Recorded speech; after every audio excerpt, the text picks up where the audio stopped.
कई लोग कहते हैं हम शिव जी के मंदिर जाते हैं, हम शिवालय जाते हैं, हम शंकर जी की चौखट पर जाते हैं, हम जल चढ़ाने जाते हैं। हम कई लोग कहते हैं कि हम भी भगवान के मंदिर गए, हो सकता है इनका कार्य हुआ हमारा नहीं हुआ। उसका कारण क्या है? आपने भी पशुपति व्रत करे, पड़ोसन ने भी पशुपति व्रत करे, उसका कार्य हुआ और आपका नहीं हुआ, उसका कारण क्या है? मतलब कहीं ना कहीं हमारा विश्वास शिव जी के प्रति जागृत नहीं हो पाया, अटल नहीं हो पाया, दृढ़ नहीं हो पाया। और वो विश्वास अगर दृढ़ नहीं हो पाया तो भगवान मिले कैसे? आप आए नहीं और सुबह हो गई, पूजा की थाली धरी की। आप क्यों नहीं आए? मतलब विश्वास पक्का नहीं हो पाया। शिव महापुराण की कथा कर रही है, मंदिर जा रहे हो, देवालय जा रहे हो, तीर्थ जा रहे हो, तुम्हारी जेब में अगर 98 भी नहीं है, 1 रुपया भी नहीं है, पड़ोसन से मांग कर 1 रुपया मत चढ़ाना। शिव महापुराण की कथा बड़ी विचित्र कथा है। मंदिर में दर्शन करने गए हो, तुम्हारी जेब में 10 रुपए नहीं है, 5 रुपए नहीं है, किसी से मांग कर 10 रुपए या 5 रुपए मंदिर में मत चढ़ाना। हम तो आपसे यहां भी कहेंगे, शिव महापुराण की कथा में भी आओ, तुम्हारे पास चढ़ाने के लिए नहीं है, तुम अपनी पड़ोसन से मांग कर बिल्कुल मत चढ़ाओ, बिल्कुल मत चढ़ाओ। क्यों? भगवान के सामने खड़े होकर, मेरे महादेव के सामने खड़े होकर, शिव के मंदिर में खड़े होकर भी हम अगर अपने पड़ोसी से, अपने पड़ोसन से कुछ मांग कर अगर भगवान को चढ़ाएंगे तो भगवान को कितना बुरा लगेगा कि जगत का पिता यहां बैठा है और तू संसार वालों से मांग कर चढ़ा रहा है। जगत का पिता यहां बैठा और तू संसार वालों से मांग रहा है। अगर तुझे मांगना ही है तो शिव महापुराण की कथा कहती है, देव अधिदेव महादेव के मंदिर में किसी से मांग कर नहीं चढ़ाना। देव अधिदेव महादेव के मंदिर में अगर आप पूजन करने के लिए गए हो,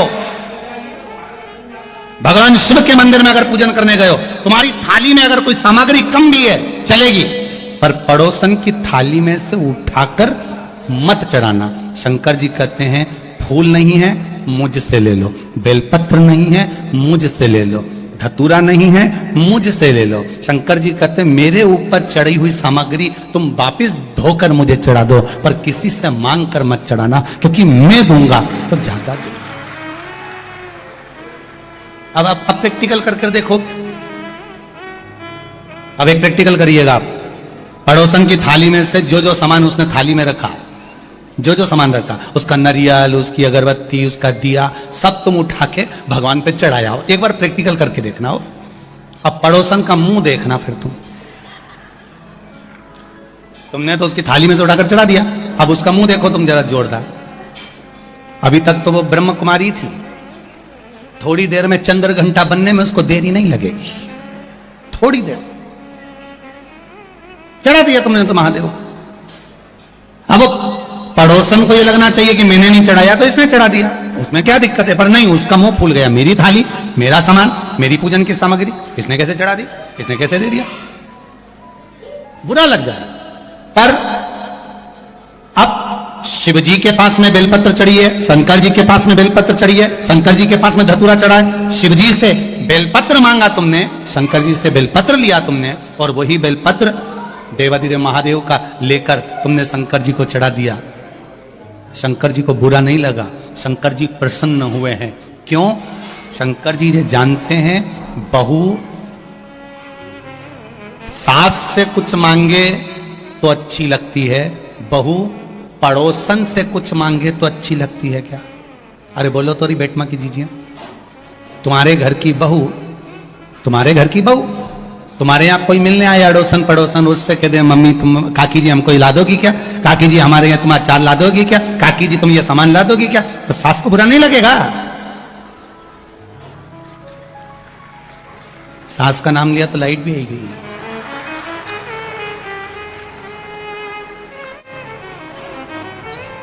जरा विचार करिए आप, थोड़ा स्मरण करिएगा। घर की बहू, घर के बच्चे, घर के बेटा बेटी अपने घर के लोगों से मांगेंगे, माता पिता से, सास ससुर से, वृद्ध से, बुजुर्ग से मांगे, अच्छा लगेगा। पर वही पड़ोस से मांग रहे हैं, दूसरे से मांग रहे हैं, अच्छा नहीं लगेगा। अगर दूसरे से मांग रहे हैं तो श्रेष्ठ नहीं लगेगा। मेरा महादेव भी ऐसा ही है, मेरा देवाधिदेव महादेव भी यही कह रहा है, मांगना है मुझसे मांगो, मुझसे। दूसरे देंगे तो तेरा पेट नहीं भराएगा, दूसरा अगर देगा तो तेरा पेट नहीं भराएगा। देवाधिदेव महादेव कहते हैं अगर गोरापति शिव शंकर औघड़ी अगर देगा तो आधा चावल के दाने से जब वो संसार का पेट भर सकता है, त्रिशूल को मात्र हिलाने से पूरे ब्रह्मांड को हिला सकता है, तो शिव की कथा कर रही है केवल उसकी दृष्टि पड़ते से ही तेरे पूरे कुटुंब का पेट भरा सकता है, केवल दृष्टि।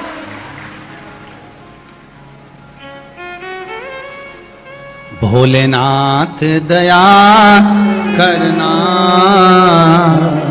मैं तेरे भरोसे हूँ, मेरे बाबा दया करना मैं तेरे भरोसे हूँ। ना घर के भरोसे हूँ, ना परिवार के भरोसे हूँ, ना घर के भरोसे हूँ, ना परिवार के भरोसे हूँ, मेरे बाबा दया करना मैं तेरे भरोसे हूँ, मेरे बाबा दया करना मैं तेरे भरोसे हूँ। ये किसी के भरोसे ना हो, मांगो तो शिव से मांगो, मांगो तो देवाधिदेव महादेव से मांगो, संसार से नहीं मांगना। हम मांगो मेरे देवाधिदेव महादेव से, मांगो मेरे भोलेनाथ जी से। देवराज मित्रों के साथ रहता, और मित्र भी कैसे, जो देवराज को भटका दिए, ब्राह्मण के घर में जन्म लेने वाले को ब्राह्मण तत्व से वंचित कर दिया।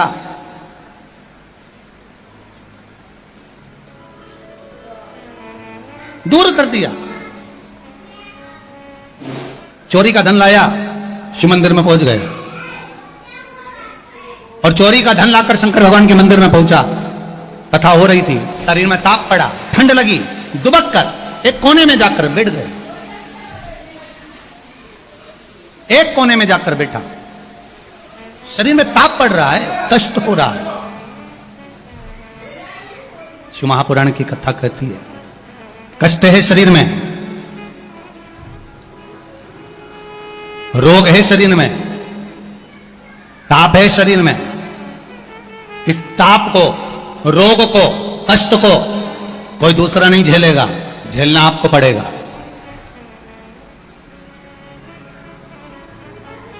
झेलना आपको पड़ेगा। शिव महापुराण की कथा कहती है जब ताप आपको झेलना है, कष्ट आपको झेलना है, रोग आपको झेलना है, तो भजन भी जम के बोलो, जरा जम के, आपको ही करना है। कोई दूसरा तुम्हारे हिस्से का भजन नहीं करेगा, कोई दूसरा नहीं करेगा, आपको ही करना है।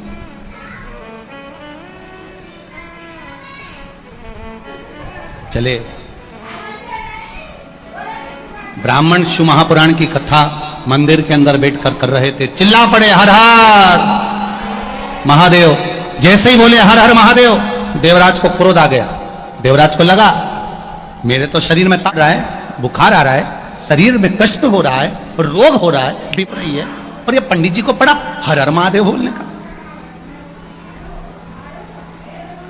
थोड़ी देर पंडित जी ने कथा सुनाई, फिर बोल दिए हर हर महादेव, फिर बोले, फिर लगाए।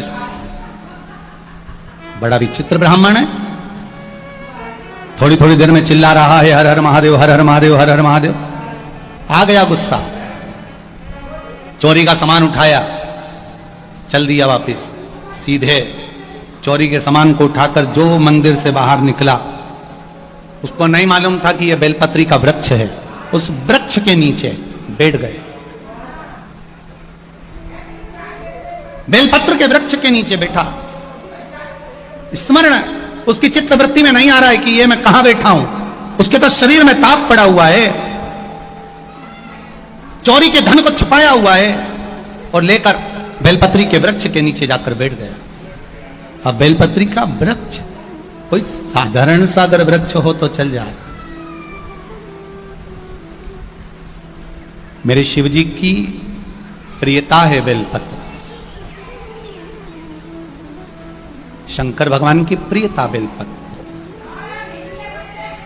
पहले भी कथा में कहा, आज फिर कहते हैं,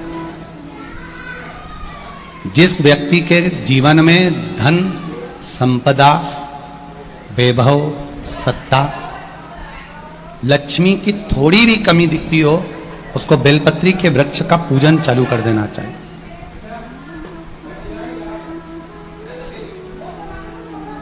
जाओ सोमवार के दिन बेलपत्र वृक्ष के नीचे जल चढ़ाकर, जल का सिंचन कर कर, उसी बेलपत्र के नीचे शाम के समय पर, संध्या काल में, प्रदोष काल में भगवान देवाधिदेव महादेव गौरी शंकर का स्मरण करो।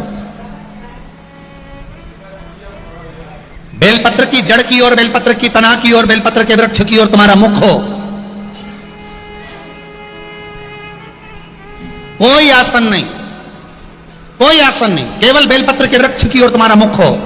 जहां बेलपत्री का वृक्ष है उसके नीचे बैठकर, उसकी छाया में, उसकी ओट में पंचाक्षर मंत्र नमः शिवाय, या फिर षडाक्षर मंत्र ओम नमः शिवाय, या फिर श्री शिवाय नमस्तुभ्यम का स्मरण कर कर अपने हृदय की बात गौरी शंकर से, महादेव से कहे। शिव महापुराण की कथा कहती है, 7 दिनों में एक दिन सोमवार का ऐसा होता है जिस दिन 33 कोटि देवी देवता बेलपत्री के वृक्ष के नीचे बैठकर भगवान शंकर और पार्वती का स्मरण करते हैं, और शिव पार्वती उनकी झोलियां खुशियों से भरते हैं। देवता भी जिनका भजन कर रहे हैं वो बेलपत्री के वृक्ष के नीचे। लक्ष्मी, मां लक्ष्मी भी बेलपत्र के वृक्ष के नीचे निरंतर विराजमान होती है।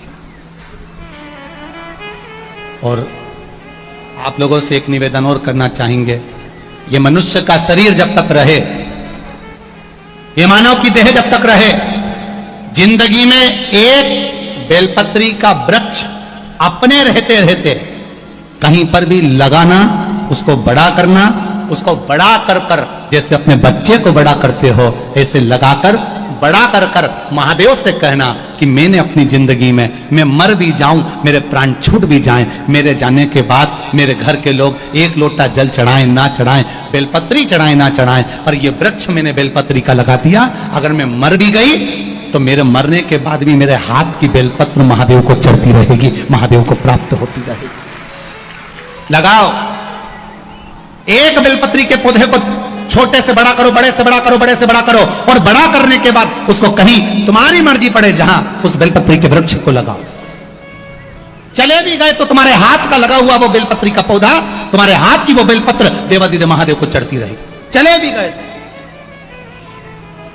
तुमने कोई प्याऊ बनवाया मंदिर में, नहीं बनवाया, तुमने कोई भोजनशाला चलाई मंदिर में, नहीं चलाई, तुमने कोई दिवाई मंदिर में नहीं बनवाई, तुमने कोई प्राण प्रतिष्ठा करवाई मंदिर में, नहीं करवाई, तुमने कोई अच्छा कार्य करा जीवन में, करा कि नहीं करा पता नहीं, पर एक अच्छा कार्य कर कर जाना, अपने हाथ से एक बेलपत्री का पौधा, एक बेलपत्री का वृक्ष बड़ा कर कर लगा कर जाना, जिससे तुम्हारे जाने के बाद भी वो बेलपत्री महादेव को चढ़ती रहे, किसी शंकर भगवान के मंदिर में चढ़ती रहे। चढ़ेगी तो शिव पर ही चढ़ेगी, बेलपत्री और कहीं चढ़ती भी नहीं, और बेलपत्री कहीं काम आएगी भी नहीं, आएगी तो शिवालय में काम आएगी। और उस बेलपत्री की महत्वता को दुनिया के लोग जब जान जाते हैं तो शंकर जी के ऊपर चढ़ी हुई बेलपत्री एक भी बच नहीं पाती, कर घर चले जाते। आज के जमाने में एक माता बेलपत्री चढ़ाती है तो दूसरी इंतजार में पल्लू लेके खड़ी मिलती है, चढ़ा मैं उठा लूंगी, उठा।